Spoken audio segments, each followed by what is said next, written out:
Aldous Huxley wasn't trying to scare anyone, he was trying to save them. His name often gets overshadowed by other dystopian writers, but his vision was different, darker in some ways because it felt less like fiction and more like a roadmap. Born in 1894 in England into a family of scientists and intellectuals, he was surrounded by brilliant minds. His grandfather, Thomas Huxley, was known as Darwin's bulldog, a fierce defender of evolution. His brother Julian became a renowned biologist. You'd think growing up in such an environment would make him optimistic about human progress, but it had the opposite effect. He saw that knowledge doesn't guarantee wisdom, and intelligence doesn't prevent self-destruction. How many families today push their children toward achievement only to watch them crumble under pressure? Success and fulfillment aren't the same thing. He learned that early. When he was 16, tragedy struck.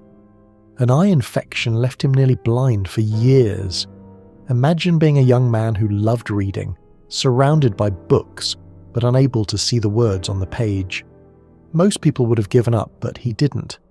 He taught himself to read Braille. He had others read aloud to him. He refused to let his limitation define his future. His vision eventually improved enough to function, but the experience left a mark. It taught him that the body is fragile, that control can be lost in an instant, and that vulnerability is part of being human. This understanding would seep into everything he later wrote. He didn't just study literature, he devoured science, philosophy, mysticism, anything that could explain the human condition. He wanted to know why people do what they do, why societies collapse, why intelligence fails to prevent suffering. His education wasn't confined to classrooms. He travelled extensively: India, France, Italy, California. Each place showed him a different face of humanity. He saw wealth and poverty, spirituality and materialism, hope and despair existing side by side. And he began to notice patterns. Everywhere he looked, people were running from discomfort, chasing pleasure, avoiding pain at any cost. It didn't matter whether they were rich or poor, educated or ignorant. The impulse was universal: escape reality by any means necessary. Does that sound familiar today? How many people can't sit in silence for 5 minutes without reaching for their phone? How many need constant stimulation, constant noise, constant distraction? He recognized this tendency long before smartphones, before streaming services, before the internet existed. But he understood the principle. Once humanity gains the tools to avoid discomfort entirely, it will use them without hesitation. And that's where the real danger begins, not in oppression, but in voluntary surrender. He saw that coming long before anyone else did. Unlike other writers who feared tanks and soldiers, Huxley feared something far more subtle: the possibility that people would give up their freedom willingly, not because they were forced, but because they were comfortable. In 1932, he published Brave New World, and it changed everything. The book presented a future where suffering had been eliminated, not through compassion or justice, but through control disguised as care. People were engineered before birth, assigned to social classes, conditioned from childhood to accept their roles without question. But here's the twist. They weren't miserable, they were happy.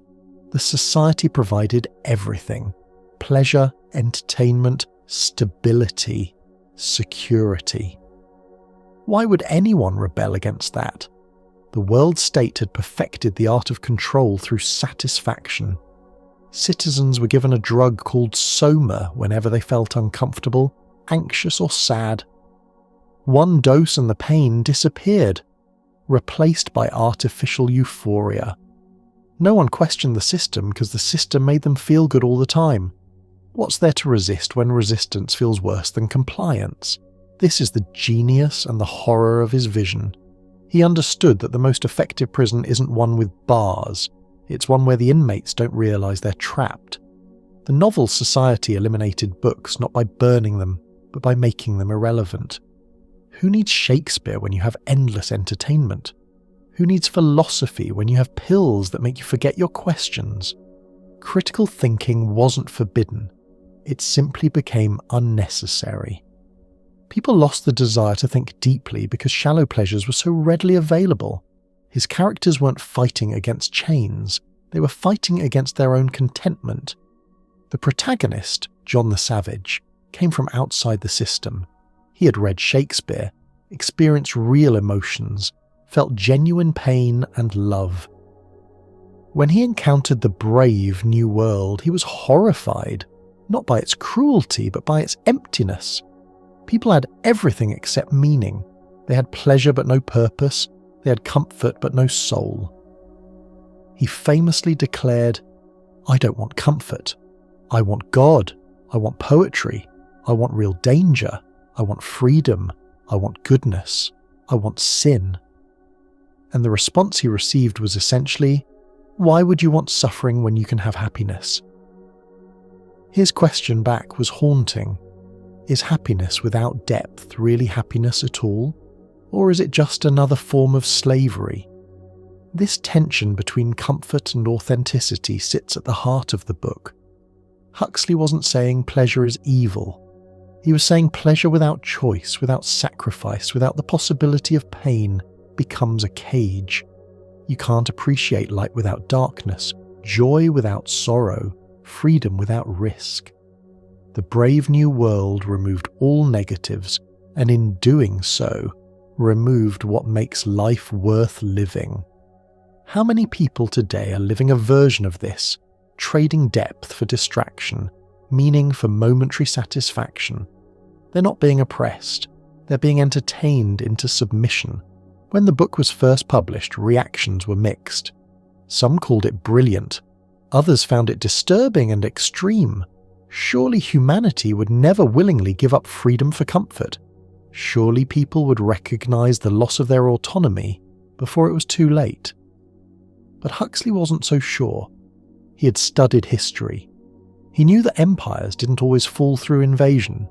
Sometimes they rotted from within, becoming so comfortable, so complacent, that they couldn't defend themselves when the threat finally arrived. His fear wasn't foreign conquest. It was internal decay, the gradual erosion of critical thinking replaced by passive consumption. He watched as mass media grew in influence, as advertising learned to manipulate desires, as entertainment became the centre of culture, and he saw his predictions starting to take shape. Decades later, he wrote an essay called Brave New World Revisited, where he reflected on how accurate his vision had become. He admitted he thought it would take centuries for his dystopia to emerge, but it was happening faster than he imagined.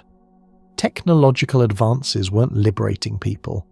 They were making control easier, more seamless, more accepted. The tools of distraction had become so sophisticated that resistance seemed almost quaint. Why fight the system when the system gives you everything you think you want? He wasn't opposed to science or progress, but he understood their dual nature. Technology is neutral. It can liberate or enslave depending on who controls it and what purpose it serves. In Brave New World, science had become a tool of management, not exploration. Genetic engineering wasn't used to cure disease but to create a stable, obedient population. Psychological conditioning wasn't therapy. It was programming people into accepting their predetermined roles without question. This state didn't need violence because it had something better, manipulation so effective that people policed themselves. His warning was clear. Once society prioritizes stability over freedom, comfort over truth, it doesn't matter how democratic it claims to be. The result is the same.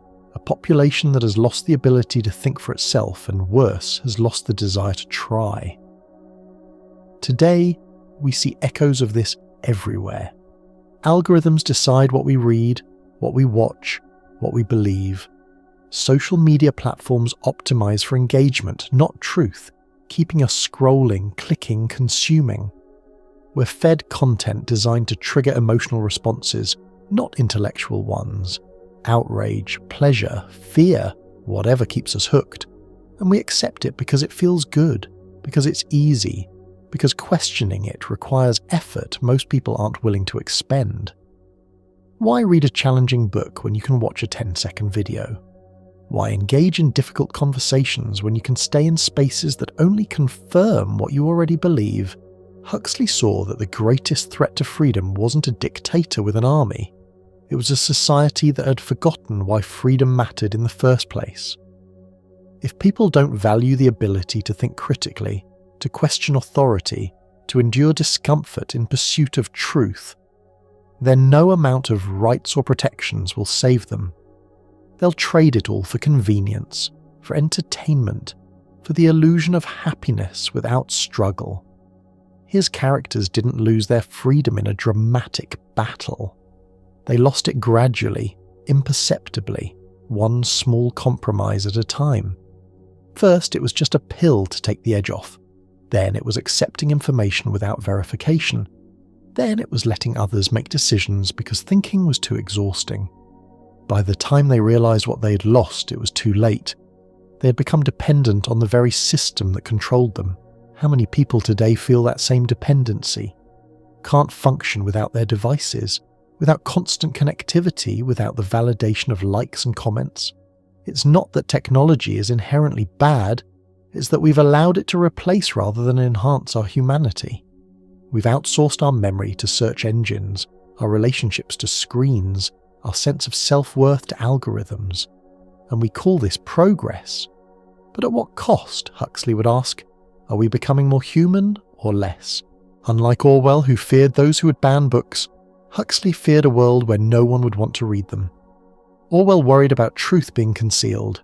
Huxley worried about truth being drowned in a sea of irrelevance.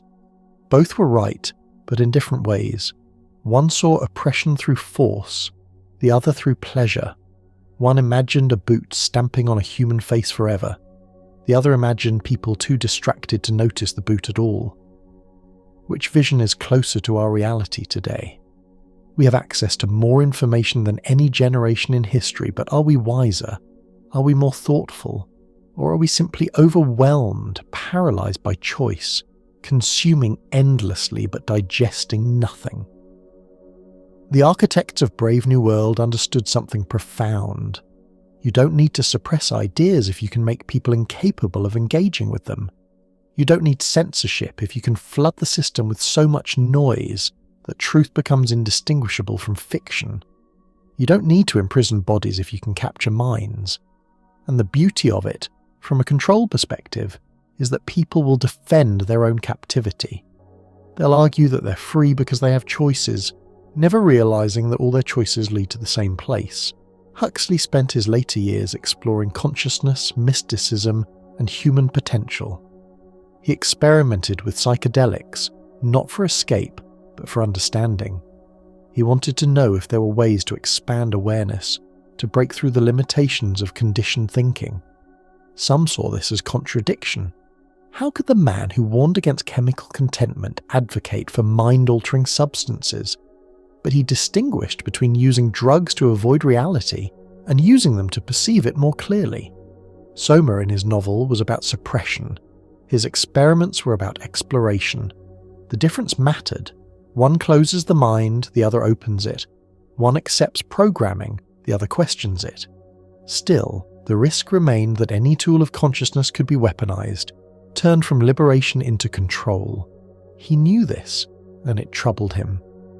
The same technology that could free humanity could also enslave it more completely than any previous system. The question wasn't whether we'd develop these tools, but whether we'd have the wisdom to use them responsibly.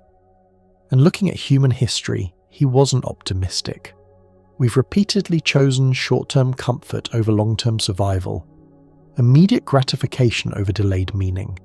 He saw no reason that pattern would change just because the stakes got higher. If anything, higher stakes seemed to make people cling more desperately to their distractions.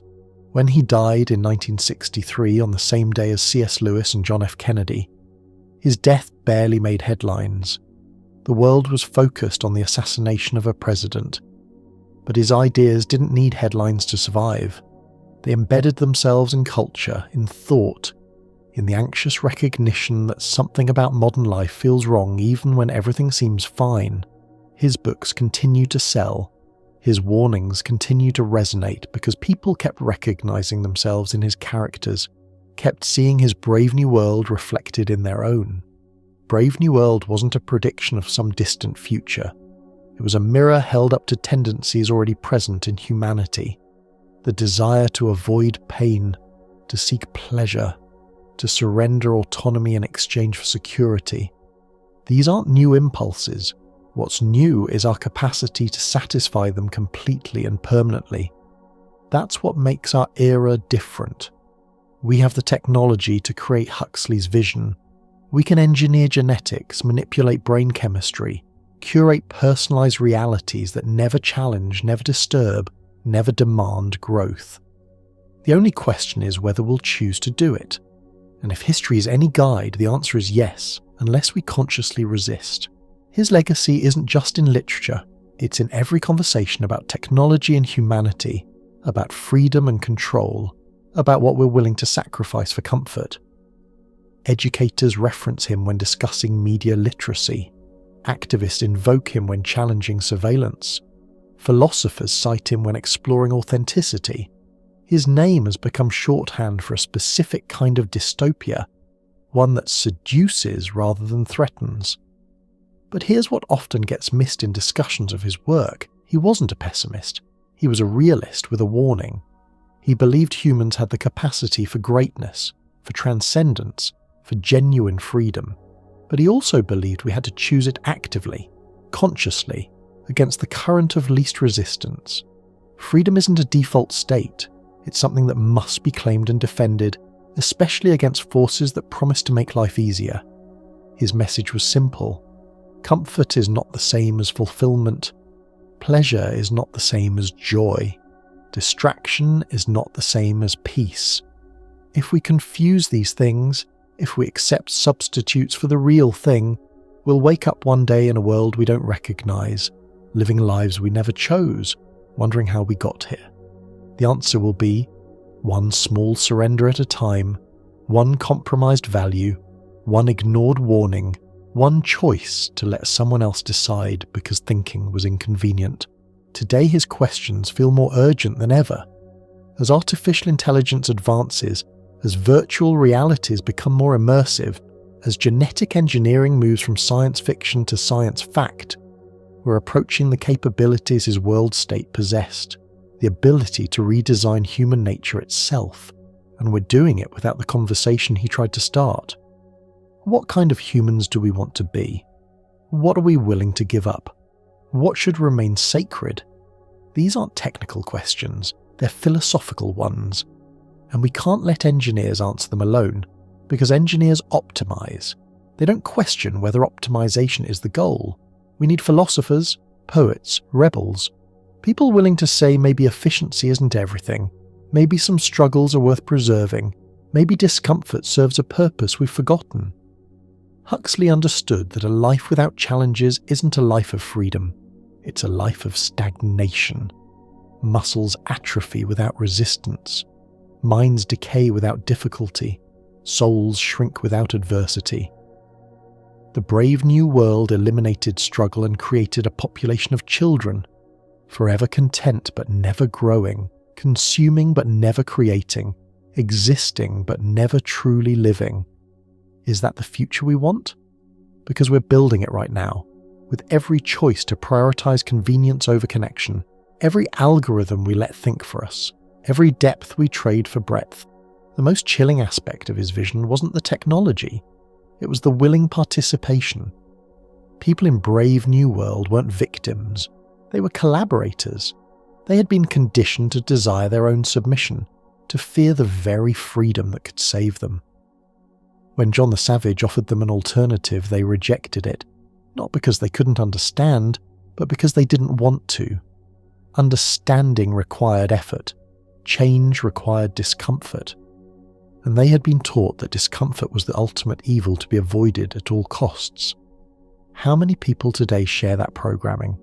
How many have been taught that any negative emotion is a problem to be solved, rather than information to be understood? That struggle is failure rather than growth. That questioning the system is negativity rather than wisdom. Huxley knew that once people internalize these beliefs, they become self-regulating. No external force is needed. They'll suppress their own doubts, silence their own questions, numb their own pain, all in pursuit of a happiness that never quite arrives because it was never real to begin with. His warning wasn't about what they will do to us. It was about what we will do to ourselves. The greatest tyranny is the one we choose. The deepest prison is the one we build in our own minds. And the cruelest lie is the one we tell ourselves, that we're free when we've simply stopped noticing the chains. What made his dystopia particularly insidious was its appearance of benevolence. The world state claimed to have solved humanity's problems. No war, no poverty, no disease, no unhappiness. And technically, they had achieved these goals. But at what cost? They had eliminated the very conditions that give rise to human excellence. Adversity breeds resilience. Struggle creates meaning. The possibility of failure makes success worthwhile. By removing all negative experiences, they didn't create paradise. They created a gilded cage where humanity could survive but never thrive. His world was stable but stagnant, safe but soulless. Everyone had a place, but no one had a purpose beyond consumption and perpetuation. The citizens were pacified not through fear but through constant gratification. They had been reduced to their base instincts: pleasure-seeking, pain avoidance, instant satisfaction. Without challenge, they never developed the higher faculties that separate humans from animals: the capacity for delayed gratification, the ability to suffer for a greater purpose, the willingness to sacrifice comfort for principles. These traits weren't valued in the Brave New World because they threatened stability. A person who can endure discomfort is a person who can resist. A person who thinks long-term is a person who might question short-term solutions. A person with deep convictions is a person who won't be easily manipulated. So the system systematically eliminated these qualities, disguised as liberation. Huxley understood something that many social critics miss. Control doesn't always look like oppression. Sometimes it looks like care. The world state didn't present itself as tyrannical. It presented itself as caring, as scientific, as rational, as humane. Every restriction was justified by protection. Every limitation explained as necessary for happiness. The citizens weren't told they couldn't read Shakespeare. They were conditioned to find him boring. They weren't forbidden from thinking critically. They simply never developed the taste for it. This is control perfected. Not forcing compliance, but engineering desire so that what the system wants and what people want become identical. There's no conflict, no resistance, no need for punishment, because transgression never occurs to anyone. How many institutions today operate on similar principles? Not through explicit censorship, but through algorithmic curation. Not through force, but through nudges. Not through prohibition, but through making alternatives increasingly inconvenient or socially unacceptable. The mechanisms are subtler than Huxley's fictional world, but the principle is the same. Shape the environment, shape the desires, shape what seems normal, and you shape behaviour without ever appearing authoritarian. This realisation made his work prophetic. He saw that future control wouldn't announce itself with jackboots and propaganda. It would arrive wearing a friendly face, offering convenience, promising to solve all our problems if we just trust the system, stop asking difficult questions, and accept the solutions provided. So what do we do with this knowledge? How do we resist a system designed to make resistance feel unnecessary? Huxley suggested that awareness is the first step, recognizing the mechanisms of control, understanding how pleasure can be weaponized, seeing through the narratives that keep us passive. But awareness alone isn't enough. It has to lead to action, to choices that go against the current, reading books that challenge rather than comfort, having conversations that disturb rather than validate, sitting with discomfort instead of immediately medicating it. These aren't dramatic acts of rebellion. They're small, persistent refusals to accept the path of least resistance. He believed in the power of individual consciousness. Properly developed, a A single awakened mind could resist conditioning, could see through manipulation, could choose authenticity over comfort. But it required cultivation, meditation, reflection, solitude, things that modern life actively discourages because they threaten the system. A person who thinks clearly, who knows themselves deeply, who can tolerate discomfort without needing immediate relief, is dangerous to any structure built on distraction and dependency. That's why such people are rare and becoming rarer. The infrastructure of modern existence is designed to prevent that kind of development, to keep us scattered, reactive, dependent. We have to fight for our own minds now. And most people don't realize the battle is even happening. They think they're free because they can choose between options, never noticing that all the options were curated.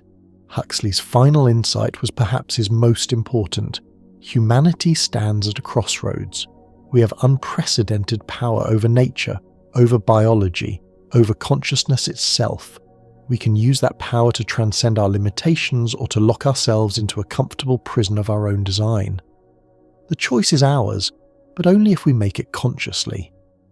If we drift, if we simply accept whatever comes, if we prioritize comfort above all else, the choice will be made for us by those who benefit from our passivity. His books weren't predictions, they were warnings. Wake up, pay attention, question everything, especially the things that make you comfortable. Because comfort can be a drug, and like any drug, it feels good right up until you realize you can't function without it. The price of comfort is awareness. The cost of pleasure without meaning is the soul itself.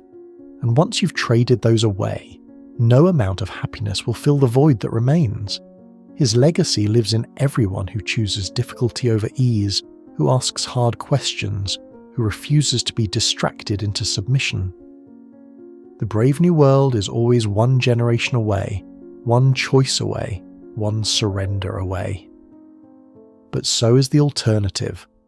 A world where humans remain fully human, messy, complicated, free. That's the choice we face every single day in every small decision.